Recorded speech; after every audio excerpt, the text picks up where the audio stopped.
I always have lots of ideas for training videos, and I'm really bad at remembering to record them and post them. So I thought what we might do for the next few months is a weekly training video, and to keep me on track, we're going to do a training alphabet. So every week I'm going to pick a different topic starting with the next letter of the alphabet, and we're going to have a chat about it. So starting us off, one of my favourite subjects to talk about in my classes, we're starting with A for adolescence. So you've definitely seen me post some things on adolescence before, but I thought we would start off with a few facts about it. So for the majority of dogs, adolescence is going to occur between about 9 months, starting off about 9 months and carrying on until 18 months to 2 years. It's worth noting that that will be a little bit affected by the size of your dog. So very small dogs might reach adolescence a lot earlier. You might see some changes starting as young as 5 months. They will also then go all the way through the process a bit faster as well. So they will mature into fully formed adult dogs quicker. Giant breeds might not enter adolescence until they're nearly a year old, and then they will stay in that state for a lot longer. So though I've said roughly 18 months to 2 years, sometimes they can be as old as 3 before you find your fully mature, fully sensible adult dog waiting underneath all the nonsense. So, what does it mean for you and your dog and your training when we talk about adolescence?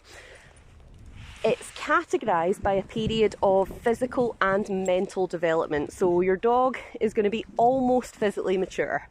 They're going to be about the right size for an adult dog. They've maybe still got some filling out to do, but they'll still be growing a little bit. Mentally, they'll still be changing very rapidly and very frequently. And that's why adolescence is a struggle for a lot of people, because you might look at your dog and think, yeah, he's nearly fully grown, but he's still acting like a puppy, and sometimes he's an idiot.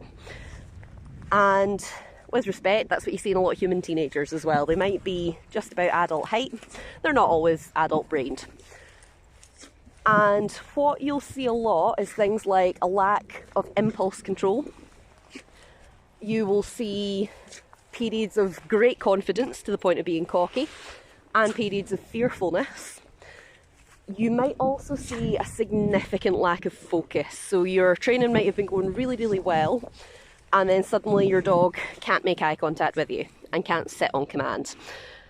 And they're not being deliberately naughty, they just can't focus. There's a lot going on in their brains, there's some significant hormone soup going on, and they just can't concentrate. The other thing you might notice is what the human would describe as pushing boundaries. And to a certain extent that might be happening.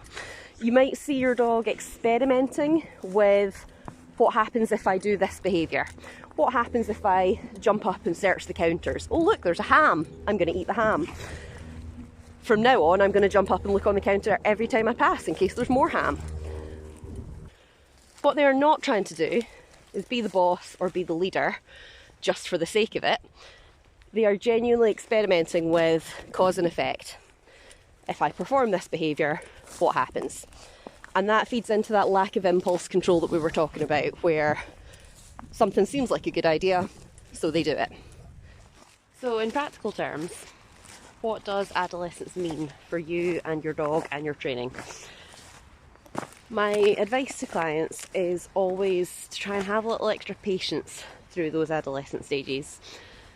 Don't rely on physical exercise to tire your dog out, because their bodies are still developing. All you'll do is either overtax those growing bodies or fitten them up. If they're physically mature already, you're just going to make them fitter and fitter, and they'll still be nuts. So lots of different enrichment activities, lots of different brain training activities are really important when your dog's in that stage. And the other thing is break down your training into small, manageable steps. You might find that your training regresses quite a lot when your dog's an adolescent. And that's completely normal. The same things that worked to teach them good behaviour when they were a puppy will work again when they're an adolescent. It might just be that instead of having excellent recall away from distractions, you've got to put them back on a long line and work on your basic recall again. Or instead of getting a really solid 2 or 3 minute stay, you've got to go back to just working on eye contact or sit for a little longer. So don't be alarmed if training seems to go backwards a little bit at that point. It's completely normal and it does pass, but it's even more important to use positive methods and really work on reinforcing those behaviours you like and managing the behaviours that you don't.